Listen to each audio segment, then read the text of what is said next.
Gold, trusted gold buyers. మీరు తాకట్టు పెట్టిన బంగారాన్ని విడిపించి ఈ రోజు ఉన్న మార్కెట్ ధరకు కొనబడను. ఆశ్రమం గురించి మనం పక్కన పెట్టేద్దాము. అడ్వకేట్ జనరల్ గారి వ్యాఖ్యలను చూశాను, పక్కన పెట్టేద్దాం. ప్రతి విషయంలో కూడా మనకి ఒక చట్టం తీసుకొచ్చినప్పుడే చిత్తశుద్ధి కంటే పార్టీల ప్రేమ ఎక్కువైపోయింది. ఉదాహరణకి పార్టీ ఫినామినేషన్ తెచ్చినప్పుడు నిజంగా గనక ఇది అమలు కావాలన్న కోరిక ఉన్నట్టయితే పార్టీ ఫిరాయింపు జరిగిందా లేదా నిర్ణయించే అధికారాన్ని మీరు ఎన్నికల సంఘానికి ఇచ్చారనుకోండి, ఈ గొడవ లేకుండా పోయేది. వాళ్ళకి ఎట్లా ఇస్తారో మీరు అడగచ్చు. ఎన్నికల సంఘానికి ఇప్పటికే ఒక ఎమ్మెల్యే కానీ ఎంపీ కానీ ఎన్నికారనుకోండి, ఆయన అనర్హుడైనాడు. మీరు ఆయన ఎన్నికల పదవిలో ఉండగా అనర్హుడైనాడు ఏ కారణంగా కానీ. ఉదాహరణకి ఆయన మీద కోర్టులో శిక్ష పడి ఉండొచ్చు, సెక్షన్ 8 కింద ఆయన అనర్హుడు కావచ్చు.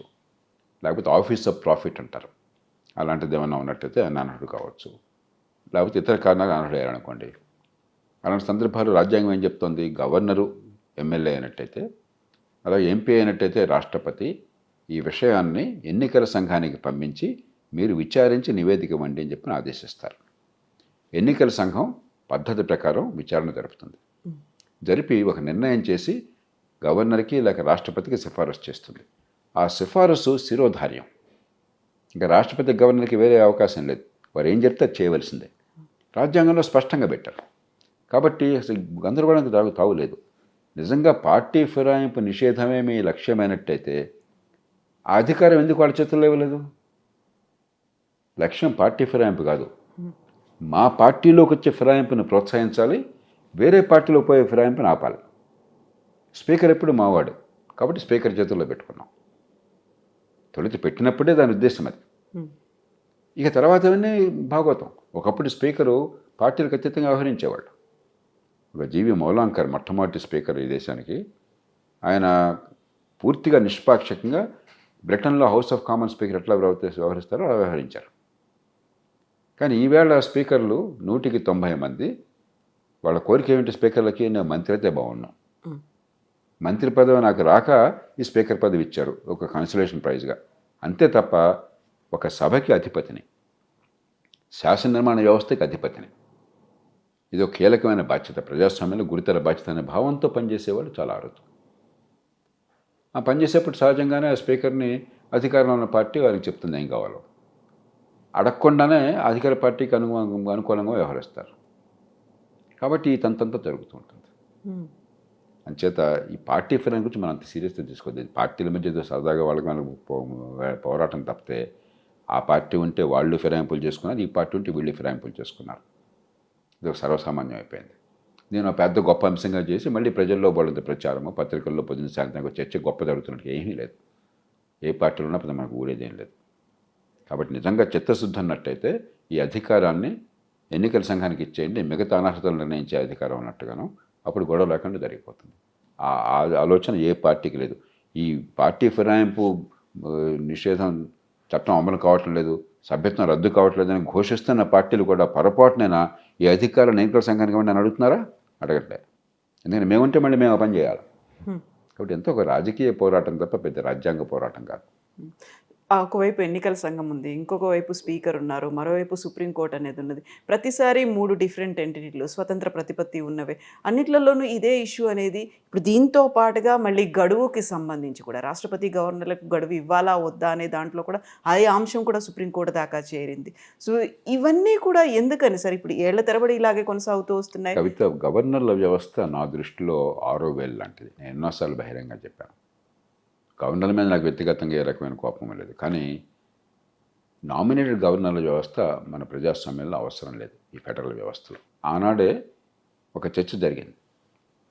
సర్దార్ పటేల్ నాయకత్వంలో ఉన్న కమిటీ ప్రత్యక్షంగా గవర్నర్ ఎన్నుకోవాలని కూడా సూచించింది. కాబట్టి అధికారాలు లేకుండా ప్రత్యక్ష ఎన్నిక ద్వారా ఎన్నుకోవడం ఎందుకని చెప్పి దాన్ని పక్కన పెట్టారు. మరొక కమిటీ ఏం సూచించిందంటే, ఎలాగైతే రాష్ట్రపతిని పార్లమెంట్ ఉభయ సభలు రాష్ట్ర శాసనసభలు ఎన్నుకుంటున్నాయో అలాగే రాష్ట్ర గవర్నర్ని రాష్ట్రంలో ఉన్న చట్టసభలు ఎన్నుకుని ఏర్పాటు చేస్తే బాగుంటుందని ప్రతిపాదించారు. మరి ఏ కారణంగా దాన్ని పక్కన పెట్టి నామినేటెడ్ గవర్నర్లు పెట్టారు. కొందరు గవర్నర్లు నిజంగా హుందాగా రాజ్యాంగబద్ధంగా వ్యవహరించే ప్రయత్నం చేస్తున్నారు. కానీ అత్యధికులు జాతీయ స్థాయిలో ఏ పార్టీ అధికారులు ఉంటే వారికి విధేయులు. కాంగ్రెస్ పార్టీ అధికారంలో ఉండగా 350 అధికారాన్ని దుర్వినియోగం చేసి 100 సార్లకు పైగా ప్రభుత్వాన్ని రద్దు చేసి పారేశారు. కేవలం మా మాట వింటం లేదన్న కారణంగానే మా పార్టీకి అనుకూలం కాదని చెప్పినాం. ఎన్టీ రామారావు ప్రభుత్వాన్ని అఖండ మెజారిటీ ప్రజాబలం ఉన్నా కూడా రద్దు చేశారు. ప్రజలు మళ్ళీ ఉవ్వెత్తున లేచి మళ్ళీ ఆయనకు అధికారాన్ని కట్టబెట్టారు. కాబట్టి ఇవన్నీ మనం ఎన్నోసార్లు చూసాం. కాబట్టి గవర్నర్ల వ్యవస్థ ఇప్పుడున్న తీరు సరైనది కాదు. కానీ దాని పరిష్కారం రాజకీయంగా రావాలి. మరి గతంలో ఒక కేసులో ఏం జరిగిందంటే, సుప్రీంకోర్టులో ఒక ధర్మాసనం తమిళనాడు కేసులో గవర్నర్లు ఆలస్యం చేస్తున్నారు ఈ చట్టాలని ఆమోదించడానికి, గవర్నర్ ఆమోదిస్తేనే చట్టం అవుతుంది. రాజ్యాంగం ప్రకారం జాతీయ స్థాయిలో లెజిస్లేచర్ అంటే చట్టసభలు అంటే పార్లమెంట్ ఉభయ సభలు రాష్ట్రపతి కలిసి, రాష్ట్రంలో చట్టసభలు శాసన నిర్మాణ వ్యవస్థ అంటే రాష్ట్రంలో ఉన్నటువంటి శాసన నిర్మాణ వ్యవస్థలు అసెంబ్లీ, కౌన్సిల్ అంటే కౌన్సిల్, గవర్నర్. అంతేగాని గవర్నర్ లేకుండా శాసన నిర్మాణ వ్యవస్థ లేదు. సుప్రీంకోర్టు చాలా తొందరపాటుతో గవర్నర్ సంతకం లేకుండా ఈ చట్టాలు ఆమోదించినట్టు ఒక తీర్పు ఇచ్చేశారు. అది ఏ రకంగా చూసినా రాజ్యాంగ విరుద్ధం. నేను నిర్మోహటంగా ఖండించాను దాన్ని. ఆ తీర్పు వచ్చే రోజునే ఖండించారు. గవర్నర్లు చేస్తోంది తప్పే, సుప్రీంకోర్టు చేస్తుంది అంతకంటే తప్పు. అరాచకత్వం అవుతుంది అది. గవర్నర్ సంతకం లేకుండా చట్టం అయిపోయింది, రాష్ట్రపతి సంతకంలో చట్టం అయిపోయింది, ఇంకా రాజ్యాంగం ఎందుకు? ఇంకా రాజ్యాధినేత సంతకం లేకుండా మీరు చట్టం అయిపోతే ఇంకా రాజ్యాంగం ఎందుకు? అరాచకత్వానికి దానికి తేడా లేదు.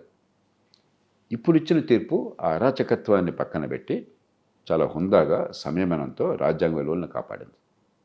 ఖచ్చితంగా గవర్నర్ వ్యవస్థ సంస్కరణ లేకుండా చట్ట నిర్మాణం కావడం కాదు. అంచేత చాలా రాష్ట్రపతి నివేదించడం 143 అధికారం కింద సరైన పని. సుప్రీంకోర్టు ఇచ్చినటువంటి తీర్పు కూడా చాలా సరైనటువంటి సలహా రాష్ట్రపతికి. తీర్పు కదా, సలహా. రాష్ట్రపతి సలహా కోరారు. ఆ సలహాని రాజ్యాంగబద్ధంగా చట్ట ప్రకారం ఇచ్చారు. సరే, సవ్యంది ఇచ్చారు. అదే సమయంలో గవర్నర్ ఇష్టం వచ్చినట్టు చేయకుండా నిరంతర కాలయాపన చేస్తే జోక్యం చేసుకునే హక్కు ఉన్నది, కాలపరిమితి పెడతాం, కానీ మామూలుగా పెట్టాం. ఎందుకంటే మీరు రాజ్యాంగ సంస్థ, రాజ్యాంగాధినేత, మిమ్మల్ని శాసించడం సరైన పని కాదు అని చాలా హుందా అని తీర్పిచ్చారు, సంయమనంతో కూడా తీర్పిచ్చారు. ఇది చాలా ముదాహం. అందులో గవర్నర్కి సంబంధించి తెలంగాణ రాష్ట్ర ప్రభుత్వం గతంలో మంత్రిగా ఉన్నటువంటి కేటీఆర్ తీసుకున్నటువంటి ఒక నిర్ణయం అనేది ఫార్ములా ఈ కార్ రేసుకి సంబంధించి ఇప్పుడు ఏసీబీ విచారణకి గవర్నర్ ఆమోదం తెలిపారు కొంత గ్యాప్ తర్వాత. బట్ అది కూడా సీఎం రేవంత్ రెడ్డి చెప్పారు కాబట్టి గవర్నర్ చేశారు అనేటువంటి మాట అనేది ఉంది సార్. ఇప్పుడు ఏసీబీ విచారణలు కావచ్చు, లేకపోతే దానికి ఛార్జ్ షీట్ దాఖలు చేయాలి, ఒక టైం తీసుకున్నారు. ఆ తర్వాత ఇప్పుడు మళ్ళీ సడన్గా గవర్నర్ వైపు నుంచి ఒక గ్రీన్ సిగ్నల్ వచ్చింది అన్నప్పుడు ఎవరి చేతుల్లో ఉన్నారు? మీరు చెప్పినట్టుగా నిజంగా రబ్బర్ స్టాంపుల్లాగే వర్క్ చేస్తున్నారా అనేది మనకేంటంటే చట్టం ఏం చెప్తుందంటే, ఒక ప్రజాసేవకుడు, ఒక అధికారి కానీ లేకపోతే ఒక మంత్రి కానీ, వీళ్ళందరూ కూడా ప్రజాసేవకు పబ్లిక్ సర్వెంట్స్ కింద వస్తారు. పదవి రీత్యా ప్రజాసేవకుడు. వాళ్ళ మీద ఏమన్నా అధికారికంగా చేసిన పనుల కారణంగా, ఇవన్నీ అధికారికంగా చేసిన పనుల కారణంగా కదా, మీ విధి నిర్వహణలో కనుక మీ మీద ఆరోపణలు వచ్చినట్లయితే, అవినీతి కావచ్చు, లేకపోతే నేరాలు జరిగినాయని కావచ్చు, ఆ ప్రాసిక్యూషన్ చేయడం ఇష్టం వచ్చినట్టు కాకుండా గవర్నర్ అనుమతితో చేయాలని చెప్పన్నారు. జాతీయ స్థాయిలో అయితే రాష్ట్రపతి అనుమతి కావాలి. ఎందుకంటే ఉద్దేశం ఏమిటి? పదవుల్లో ఉన్నవాళ్ళు ఏ పని చేసినా వాళ్ళ మీద కేసులు పెట్టామనుకోండి, మనం ఇంకా పరిపాలన నడవదు. కాబట్టి సరైన ఆధారాలు స్పష్టంగా లేకపోయినట్టయితే వాళ్ళ మీద క్రిమినల్ ప్రాసిక్యూషన్ ఉండరాదు, పరిపాలన కుంటిపడుతుంది. ఆ భయం ఉంటే రేపు ఎవరికి కేసు పెడతారని చెప్పని. కాబట్టి దానికి మనం ఒక అడ్డుకట్ట వేయాలనే ఉద్దేశంతో అక్కడ రాష్ట్రపతికి, ఇక్కడ గవర్నర్కి ఆ బాధ్యత పెట్టారు. వారు ఏం చేయాలి? ఇచ్చినటువంటి సాక్ష్యాలు, ఆ సందర్భము, అక్కడ ఎవరి మీద అయితే ఆరోపణ చేశారో వారి నుంచి ఎవరు ఉంటే వివరాలని పరిశీలించి అవసరమైతే పబ్లిక్ హియరింగ్ కూడా పెట్టచ్చు. వారు ఒకసారి పిలిచి మాట్లాడుకో తప్పలేదు.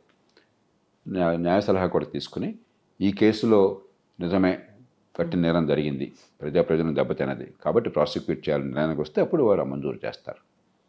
ఆ ప్రక్రియ ఇప్పుడు జరిగింది. ఇక్కడ కేసులో వివరాలు ఏంటో నాకు తెలియదు, ఎందుకంటే నేను పూర్వాపరాలు నాకు తెలియదు. కాబట్టి ఈ కేసులో ప్రాసిక్యూషన్కి ఆదేశం ఇవ్వడం సరైనదా కాదా అని చెప్పిన విషయంలో నేను జోక్యం చేసుకోను. ముఖ్యమంత్రి గారు చెప్పారు కాబట్టి అని చెప్పన్నది నా దృష్టిలో అది సరైన ఆరోపణ కాదు. ఎందుకంటే ముఖ్యమంత్రి ప్రభుత్వ నాయకుడు, ఆయన ఎవరు ఏంటి పార్టీ పక్కన పెట్టండి. ముఖ్యమంత్రి క్యాబినెట్కి అధిపతి, ప్రభుత్వ నాయకుడు. ప్రభుత్వం అంటే అయితే మంత్రి, లేకపోతే క్యాబినెట్కి ప్రతినిధి ముఖ్యమంత్రి, నా నాయకుడు ముఖ్యమంత్రి. కాబట్టి గవర్నర్కి సలహా ఇచ్చేది రాష్ట్ర క్యాబినెట్ ఇస్తుంది, క్యాబినెట్ తరపున ముఖ్యమంత్రి ఇస్తారు. అది అధికారికంగా రాజ్యాంగబద్ధంగా ఇచ్చే సలహా. అయితే సలహాను అన్ని వేళలా పాటించాలా వద్దా అన్నది వేరే విషయం. సుప్రీంకోర్టు కూడా నిన్న ఇచ్చినటువంటి తీర్పులో మరి ప్రభుత్వం చెప్పిన మాత్రం చేత గవర్నర్ సంతకం పెట్టాల్సిన అవసరం లేదు.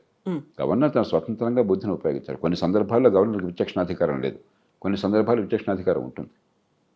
కాబట్టి కొంత గ్రే ఏరియా ఉంటుంది. ఆ కేసును చూసి దాన్ని బట్టి నిర్ణయం చేయాలి. ఉదాహరణకి ఏ రకమైన ఆరోపణలకు ఆధారాలు లేకుండా ప్రతిపక్షంలో వాళ్ళని ప్రాసిక్యూట్ చేయమని చెప్పారనుకోండి, గవర్నర్కి తిరస్కరించే అధికారం ఉన్నది నా దృష్టిలో. ముఖ్యమంత్రి చెప్పారు కాబట్టి ప్రతిపక్షంలో ఉన్న వాళ్ళని ఇరుకుని పెట్టడం అని చెప్పనేది సరైన పని కాదు. ఈ కేసులో ఏం జరిగిందని చెప్పనేది అక్కడ పూర్వాపరాలు చూసి చెప్పగలం తప్ప ఇక్కడ కూర్చొని నిర్ణయం చేయడం సౌబైన పని కాదు. దాదాపు 50 కోట్లకు పైగా అనేది అక్కడ క్యాబినెట్ అప్రూవల్ లేకుండానే ఒక్క సంతకంతోనే ట్రాన్స్ఫర్ అయిపోయాయి. అందులో కేటీఆర్తో పాటుగా ఆ కాలంలో అప్పుడు పనిచేసినటువంటి ఐఏఎస్ ఆఫీసర్ అరవింద్ కుమార్ మీద కూడా ఆయన A1, A2 అనేది కేసు అందుకని పెట్టారు. ఆ వివరాల్లోకి నేను వెళ్ళాను, ఎందుకంటే నాకు పూర్తిగా వివరాలు తెలియకుండా ఇలాంటి విషయాలు వ్యాఖ్యానించడం సరైన పని కాదు. కానీ ఒక సూత్రప్రాయంగా ఏంటంటే, ప్రభుత్వంలో అవినీతి వేరు. అంటే ఒక నిర్ణయం కోసం నేను అవినీతిగా పాల్పడి నా సొంత ప్రయోజనం కోసం లంచం తీసుకుని ప్రజా ప్రయోజనం దెబ్బకొడితే అది అవినీతి చట్టపరంగా. కొన్ని సందర్భాల్లో కొన్ని పొరపాట్లు దొరకడం వేరు.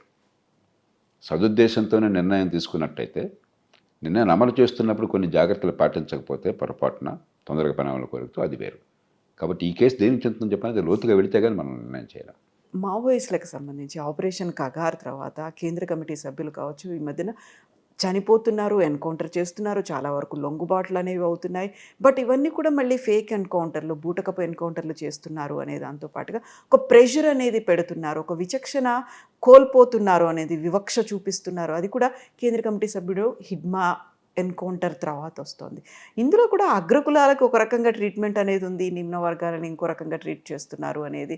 ఇవన్నిలో మనం ప్రధాన్ని కులం కోణం నుంచి రాజకీయ కోణం చూడడం సరైన పని కాదు. మావోయిస్టులు కానీ మరికొందరు కానీ ఏమిటంటే, మౌలికమైన సమస్య ఎక్కడ వచ్చిందంటే, మనకు ఒక రాజ్యాంగం ఉన్నది, ఓ ఎన్నికల వ్యవస్థ ఉన్నది, మనందరికీ స్వేచ్ఛలు ఉన్నాయి, ప్రాథమిక హక్కులు ఉన్నాయి.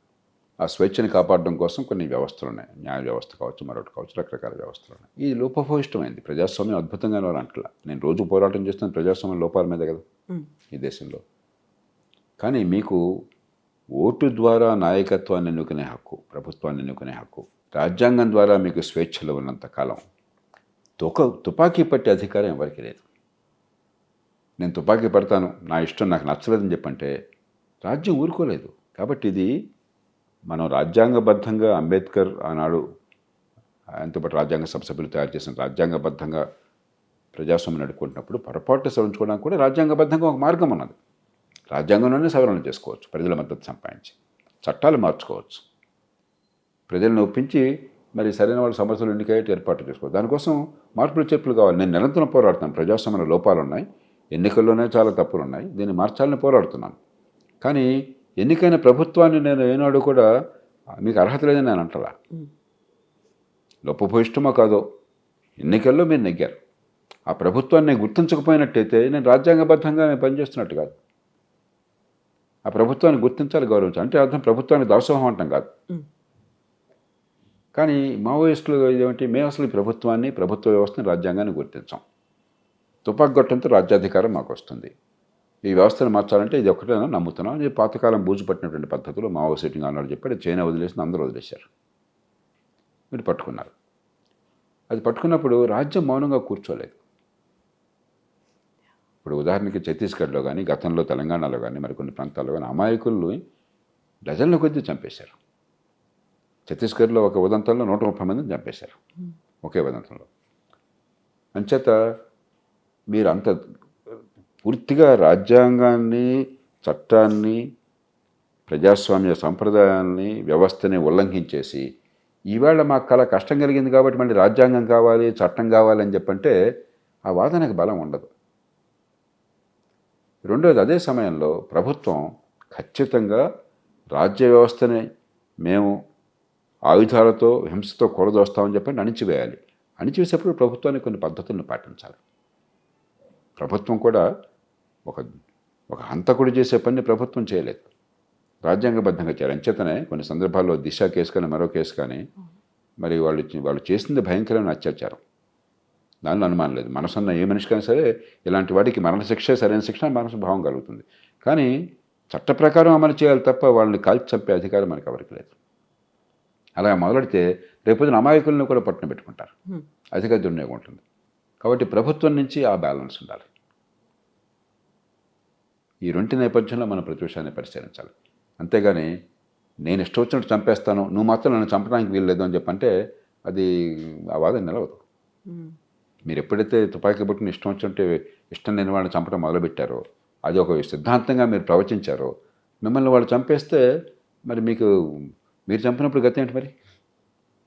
అంచేత రాజ్యాంగ హక్కులు మనం కాపాడాలని చెప్పంటే మనం రాజ్యాంగ విలువలకు మనం కూడా అంకితం కావాలి. అదే సమయంలో రాజ్యాంగ బాధ్యత నిర్వర్తిస్తున్న వాళ్ళు రాజ్యాంగం పరిధిలో పనిచేయాలి తప్ప రాజ్యాధికారాన్ని ఇష్టం వచ్చినట్టు ఉపయోగించకూడదు.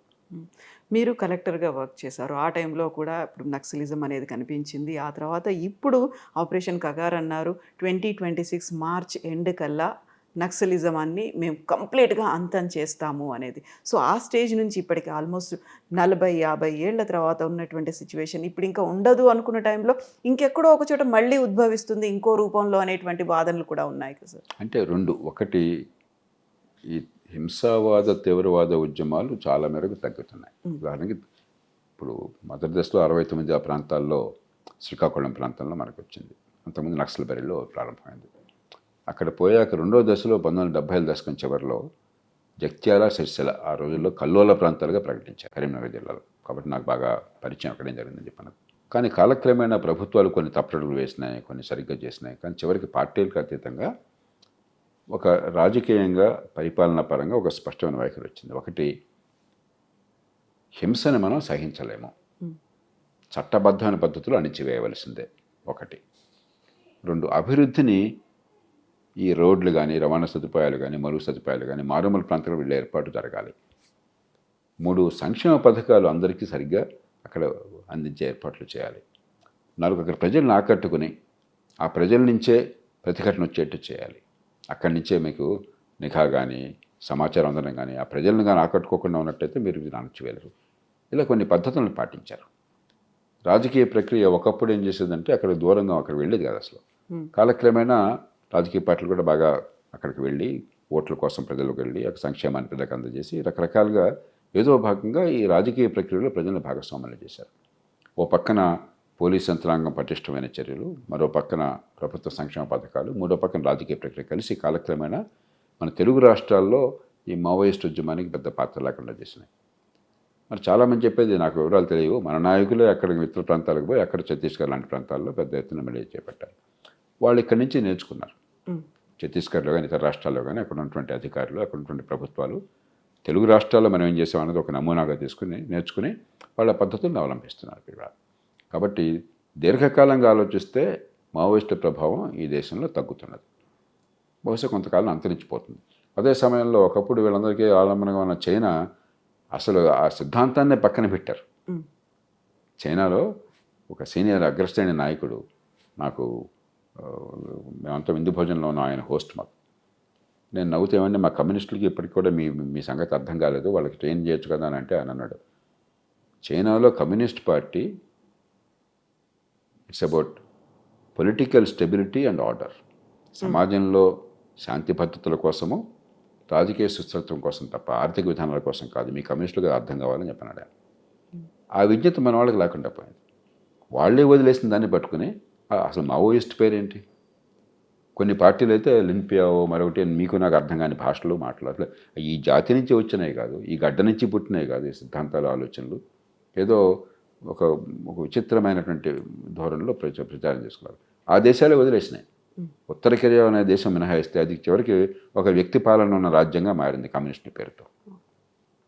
అలాంటిది మనం ఇక్కడ మాట్లాడడం అర్థం లేదు. మనం చూడవలసింది ఈవేళ ఆర్థిక ప్రగతి, సామాన్యుడికి దానిలో భాగస్వామ్యం, ఎదిగే అవకాశం. ఆ రెంటిని సమన్వయం చేయటట్ల కమ్యూనిజం మనకి ఇచ్చినటువంటి గొప్ప వరం ఏంటంటే సామాన్యుడి హుందాతనాన్ని, అవకాశాన్ని పెంచడం ఎట్లా ప్రగతితో పాటు. ఆ రెండు కలిసినాయి కాబట్టి ప్రపంచంలో ఇవాళ అన్ని వర్గాలకి అవకాశాలు లభించే పరిస్థితి వచ్చింది. దాన్ని ఎలా సమన్వయం చేయాలి ఆలోచించాలి తప్పితే ఈ పాతకాలపు సిద్ధాంతాలు పెట్టుకుని నలుపు తెలుపుగా భావిస్తే ఉపయోగం లేదు. దాని నుంచి బయటపడాలి. ఇంచేత కాలక్రమేణా అంతరించిపోతుంది. మీరు యువతలో మీకు ఎవరు కూడా కమ్యూనిస్ట్ పార్టీ కానీ లేకపోతే ఈ తుపాకీ పట్టి మార్పు కానీ దానికి వెళ్ళే వాళ్ళు కనిపించట్లేదు. కానీ ఈ పార్టీలు క్రమక్రమం అంతర్ధానమైనా కూడా ఇప్పటికీ ఈ సమాజంలో చట్టబద్ధ పాలన లేదు, ఎదిగే అవకాశాలు అందరికీ లేవు. పుట్టుక చాలామంది భవిష్యత్తును శాసిస్తున్నది వాళ్ళే పాపం ఎరగకుండా, మంచి విద్య లేక, మంచి ఆరోగ్యం అందక. ఇప్పటికీ అసంఘటిత రంగం రెక్కాడితేగా డొక్కాడక జీవితంలో ఉద్యోగ భద్రత లేక అలమటిస్తున్నారు. కాబట్టి ఆర్థిక వ్యవస్థలో మౌలికమైన మార్పులు కావాలి. మీరు గమనించుంటారు, నేను చాలా కాలం నుంచి చాలా గట్టిగా చెప్తున్నాను. ఇంక్లూజివ్ ఎకనామిక్ గ్రోత్, సామాన్యులందరినీ కూడా భాగస్వాములను చేసే ఆర్థిక ప్రగతి లేకుండా మీరు ప్రగతి కేవలం కొందరికే పరిమితం చూపెడితే సమాజంలో శాంతి ఉండదు, మరి ఆర్థిక ప్రగతి కూడా కొనసాగడం సాధ్యం కాదు. కాబట్టి ఆ మార్పులు కావాలి.